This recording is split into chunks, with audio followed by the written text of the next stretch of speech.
C'est la brigade du tigre!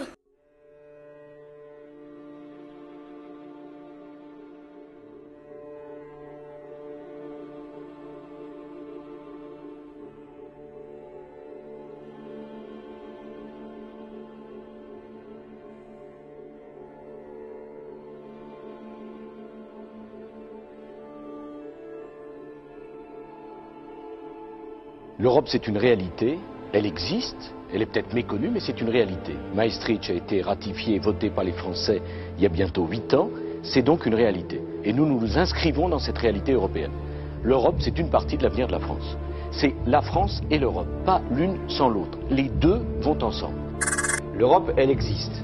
Elle a permis un bien considérable, c'est-à-dire d'obtenir la paix, lorsqu'il y a eu 2 guerres mondiales qui ont complètement opposé les Européens entre eux et ont causé des tragédies humaines. Donc ça, c'est le premier bilan, celui qu'on ne sent pas toujours, mais qui est pourtant celui qui est le plus important, la paix. Cette Europe libérale, ultralibérale, qui est synonyme pour les gens de beaucoup de difficultés, beaucoup de problèmes. Le paradoxe, si vous permettez encore un mot, le paradoxe qui apparaît, c'est qu'il y a un besoin d'Europe. Les gens ont envie de cet espace de co-développement, et en même temps, cette Europe, elle est synonyme de tellement de problèmes avec les restructurations, les suppressions d'emplois, les difficultés, qu'il faut vraiment montrer comment aller vers une autre Europe, et c'est le sens de la démarche qui est la nôtre.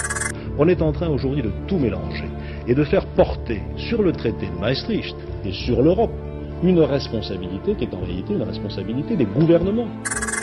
Le passage à la monnaie européenne, c'est un événement formidable. Et il n'y aura jamais eu dans le monde, dans l'histoire monétaire du monde, un tel changement. C'est-à-dire un groupe de pays, ça va être 200 millions, 250 millions de personnes, qui prennent une nouvelle monnaie. Ça ne s'est jamais produit. C'est un événement formidable. C'est bien ce qui inquiète. Oui, mais il faut voir le côté positif. Ce qu'il faut, c'est une Europe des coopérations industrielles, scientifiques, mais il ne faut pas ce carcan. C'est une absurdité. Même s'il y a des divergences, le problème c'est de les surmonter. Et les surmonter, c'est aller de l'avant, construire l'Europe, et une Europe sociale, bien sûr. Et ça, je crois que la gauche peut se retrouver. Est-ce que nous réviserons la Constitution pour le traité d'Amsterdam? La réponse est oui. Deuxièmement, est-ce que nous ratifierons le traité d'Amsterdam? La réponse est oui. Nous voulons assortir ce progrès vers l'Europe de conditions de contrôle démocratique. C'est l'objet de nos amendements à nous qui vont un peu plus loin que ceux du gouvernement. Les puissances de la planète, ça n'est plus les politiques qui font du blabla. C'est en particulier les marchés ou les financiers de la planète. Dans cela, une des raisons pour lesquelles, depuis l'origine, alors que vous étiez contre, nous étions pour l'Europe, c'est parce qu'il nous a semblé que le seul moyen du retour du politique, c'est-à-dire que nos discours soient de nouveau entendus ou de nouveau écoutés, le seul moyen, c'est de donner à la démocratie la puissance qu'elle n'a plus. Et la seule façon de donner à la démocratie la puissance qu'elle n'a plus, c'est de construire une union capable de se faire entendre aussi fort que les puissances de la planète. Si le vote est négatif, je crois que tout le monde commence à comprendre que nous allons dans un inconnu plein d'aventures et pas dans les bonnes conditions. Car qu'il y ait ou non le traité de Maastricht, l'acte unique s'appliquera. Et par conséquent, nous aurons la libre circulation des capitaux, des marchandises et des hommes sans aucun contrepoids politique. Maastricht, c'est le contrepoids politique à la libre circulation des capitaux et des marchandises. Si le oui donc l'emporte, eh bien là aussi nous irons dans un monde nouveau, il ne faut pas se le cacher. Et moi je vous dis comme socialiste, qui ne suis pas totalement satisfait du texte du traité de Maastricht, que tout commence, tout reste à faire, mais avec des bases solides. Si l'on considère que l'Europe est nécessaire, je crois que tout le monde le considère, il faudrait expliquer aux Français quels sont les différents types d'organisation de l'Europe vers lesquels on peut s'orienter.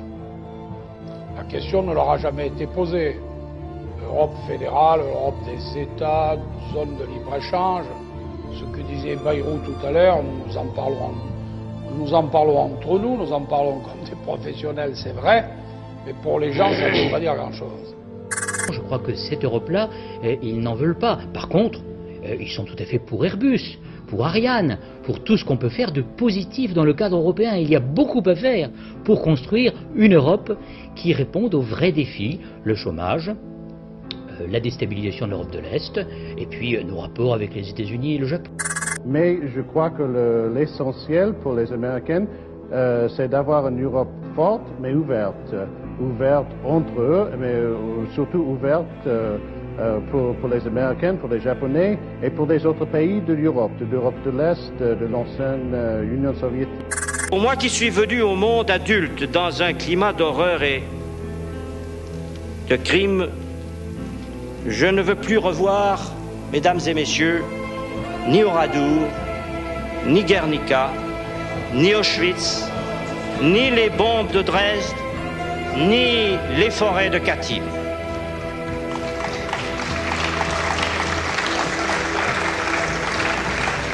C'est d'abord pour cela, je dis bien d'abord pour cela, que je veux l'Europe unie et que je la veux irréversible. En l'occurrence, on a parlé de l'Europe politique. Entre les deux, il y a beaucoup de choses. Bien sûr. Il y a l'Europe de la recherche, de l'environnement, l'Europe sociale. Il ne faudrait pas qu'on... Qui ne sont pas faites, hein. Qui sont encore largement à faire. Il ne faudrait pas qu'on dise l'Europe, c'est un grand marché, c'est la concurrence, et puis c'est la politique. C'est pas uniquement un grand marché, la concurrence, c'est bien autre chose. On a bien conscience que c'est maintenant la politique qui... C'est ça. C'est la politique qui peut remplir... Jacques Delors, le président Mitterrand, le sorcier les côtes dans le désordre, et bien d'autres Européens, comme Jean-François Poncet, c'est la politique maintenant qui doit prendre le relais. Je ne pas que ceux qui nous regardent aient le sentiment qu'en dehors de la politique, tout le reste, c'était simplement du grand marché et de la concurrence. Il y a beaucoup d'autres actions à mener. D'accord. Alors maintenant, la politique. Maintenant, la politique. Moi, je crois qu'il faut qu'on examine cette Europe politique en ayant en tête qu'il s'est passé des choses. Le Bernal, l'écroulement des régimes. Et que l'Europe n'est plus la même à construire aujourd'hui. L'Europe qui va se construire aujourd'hui, quelqu'un le disait tout à l'heure, je crois que c'est François Poncet, c'est peut-être le seul pôle de stabilité qu'il y aura dans cette partie du monde. Je réponds rapidement sur Maastricht. En tout cas, ça ne gêne pas Robert-Rude d'avoir mis son parti dans un gouvernement qui applique les traités de Maastricht. Ça c'est la première chose. La deuxième chose, c'est que moi, je me suis abstenue parce que je ne voulais pas mélanger mes voix à ceux qui disaient non à l'Europe, parce qu'ils sont xénophobes, parce qu'ils sont racistes, parce qu'ils sont anti-immigrés. Et à vous entendre, Monsieur Hu, il aurait fallu se féliciter qu'il y ait une majorité de non à Maastricht, même si c'était des noms en faveur de Le Pen, en faveur de Maigret, en faveur de Villiers, c'est-à-dire de tous ces gens qui sont nationalistes. Il ne faut quand même pas confondre, l'Europe a été le principal facteur de création d'emplois depuis 30 ans dans nos pays, dans chacun de nos pays. Mais regardez le monde. En Amérique du Nord, ils font l'Europe. Aux États-Unis, ils font l'Europe avec l'ANELA. L'Europe des 27 est en train de choisir son premier président. Le Premier ministre belge Herman Van Rompuy va sans doute être désigné ce soir. Le poste de chef de la diplomatie devrait revenir à la Britannique Catherine Ashton. La Grèce adopte un nouveau plan de rigueur dans la douleur. Athènes a changé de visage après une nuit de violence. 45 bâtiments ont été incendiés, 67 personnes arrêtées. Ces violences se sont déroulées en marge d'une manifestation contre les nouvelles mesures du plan d'austérité. Mon salaire a déjà été amputé de 40% en 2 ans et demi. Avec les nouvelles coupes, je vais perdre encore 2 mois de salaire. Mon salaire était de presque 1300 € et il est maintenant de moins de 900. Et j'ai un emprunt de 700 € qui, lui, ne diminue pas. Mon salaire a été réduit de 50%. J'ai 56 ans, 2 jeunes enfants, et je ne sais pas si demain j'aurai du travail. Depuis plus de 2 ans, les mesures d'austérité ne nous mènent nulle part. Il y a sans cesse de nouvelles mesures d'austérité. Il n'y a aucun plan prévoyant une sortie de cette situation qui empire. Je vous le disais en titre, en Grèce, des dizaines de milliers de personnes ont encore fait le siège du Parlement aujourd'hui à Athènes. La population proteste, vous le savez, avec violence contre les nouvelles mesures d'austérité discutées actuellement par les députés. Il y a eu un mort parmi les manifestants. Récit d'Anne Leroy.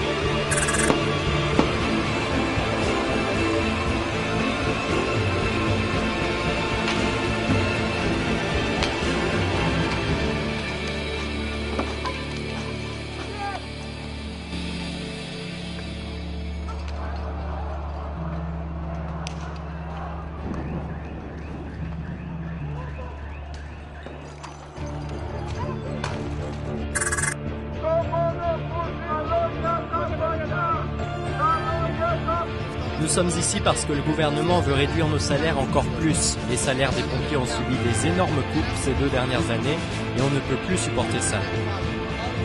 Nos emplois ici en Grèce, le policier, le pompier, la marine ne font pas un métier dangereux d'après les politiques. Ils ne reconnaissent pas la dangerosité de notre travail.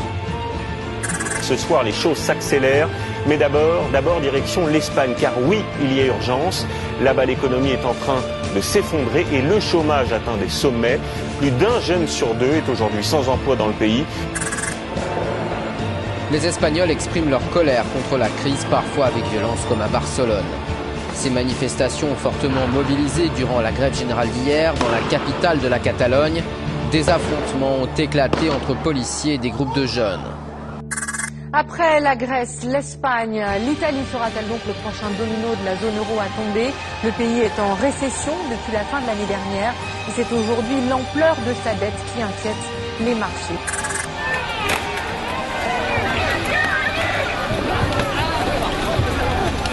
Ont opposé des jeunes et des policiers à Milan, à Rome et à Turin ce vendredi en Italie, où des milliers d'étudiants et de lycéens ont protesté contre les mesures d'austérité du gouvernement.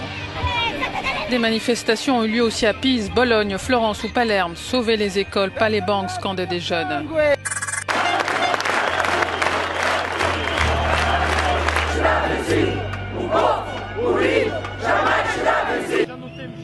Nous n'avons plus d'argent, nous les jeunes. On est obligés d'immigrer.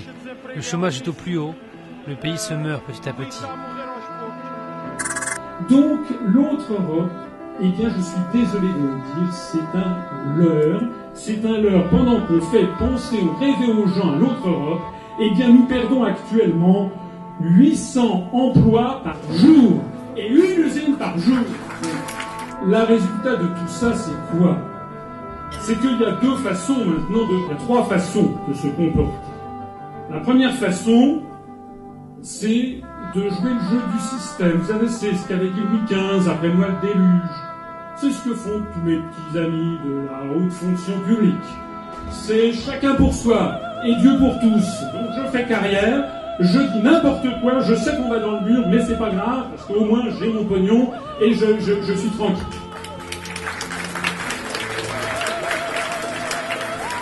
Il y a une deuxième façon, c'est d'essayer de dire oui, mais quand même, il faudrait essayer d'avoir une autre Europe. Alors nous disons non, parce que l'autre Europe, je renvoie à la page Facebook d'aujourd'hui, l'Europe, c'est fini. Ça fait depuis 1979, j'ai mis en ligne aujourd'hui même, un texte, toute preuve à l'appui, ça fait quand même 33 ans que l'on raconte le même bobard aux Français sur l'autre Europe. Pourquoi ? Mais tout simplement parce que nous sommes 1 sur 27 maintenant. Nous avons un commissaire européen sur 27, ça fait 3,7%. Nous avons 29 voix sur 345 au Conseil européen au moment pour les mesures qui sont prises dites à la majorité qualifiée pour accepter ou non les propositions de la Commission européenne. Ça fait 8,4%. Et nous allons avoir en 2014 74 députés au Parlement européen sur 751, ce qui fait 9,8%. Ça veut donc dire que la France, de toute façon, est totalement marginalisée. Faire un État européen, non, je ne crois pas. Il faut avoir une langue commune. Il faut avoir des souvenirs communs pour faire une nation. Une nation ne se décrète pas. Une nation ne se décrète pas. Une nation ne se décrète pas.